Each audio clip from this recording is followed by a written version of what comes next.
Hello everyone, today we will cover the best alternatives to Windows 11 default programs. There are some great apps added to Windows, but some of them simply not good enough, and in this video we will cover some powerful alternatives that you can use instead. And let's start with the default media player. Not a bad video player, but there is nothing special about it either. And you can't use some file formats for free. Plus, there are no built-in features. A VLC, for example, is a powerful and a better option that you can use as your main media player. And Pouch Player is another powerful option that you can use. If you're interested, I previously made a full video about the best media players for Windows. The link will be in the description. And the next one we will cover is Groove Music, which is actually a decent audio player for casual audio playback, and there is a new version coming from Microsoft, a new media player, but there are better options, more advanced and feature rich that you can use, like Music Bee,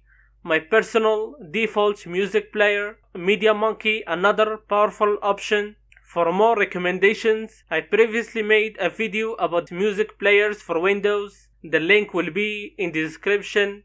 And one of the essential parts of Windows is Notepad, not a bad text editor, and something that I personally use on a daily basis, but I'm sure that you all know that there are better and more advanced options that you can use, like Notepad++, Sublime Text, and Atom Text Editor. These are more powerful and advanced alternatives that you can use to replace Notepad. And the next one is the built-in photo viewer. I never liked the built-in photo viewer since Windows 10. It was laggy and didn't work well, despite being a decent choice with some usable features. But the main reason is that there is a better option in my opinion, Honeyview, which is my main photo viewer. I've been using this software since Windows 7 and it covers anything I need in a photo viewer. I made a full video about Honeyview, the link will be in the description, and there are other great options like Image Glass and Fast-Tone Image Viewer. The next one is Windows Defender, which is actually a great option to use as your main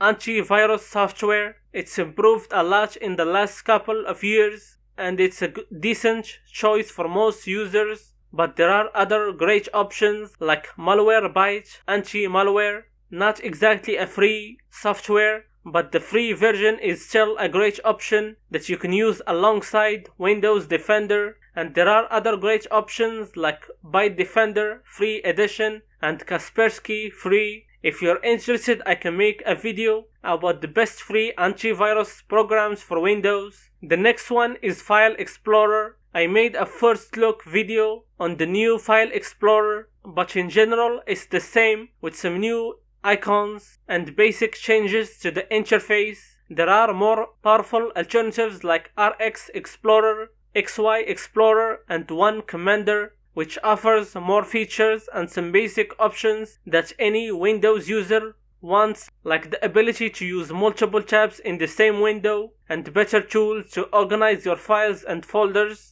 And the final one on our list is Microsoft Office. Without a doubt, Microsoft Office is one of the best softwares on Windows, but it's not a free option, and there are some free alternatives that you can use instead, like Google Office Suite, Microsoft Office Online, great web options that you can use, or you can use LibreOffice, which is the software that I personally use on my computer. For more recommendations, you can watch my video about the best free alternatives to Microsoft Office. The link will be in the description. And there are other apps that deserve to be replaced in Windows, like Task Manager, Windows Mail.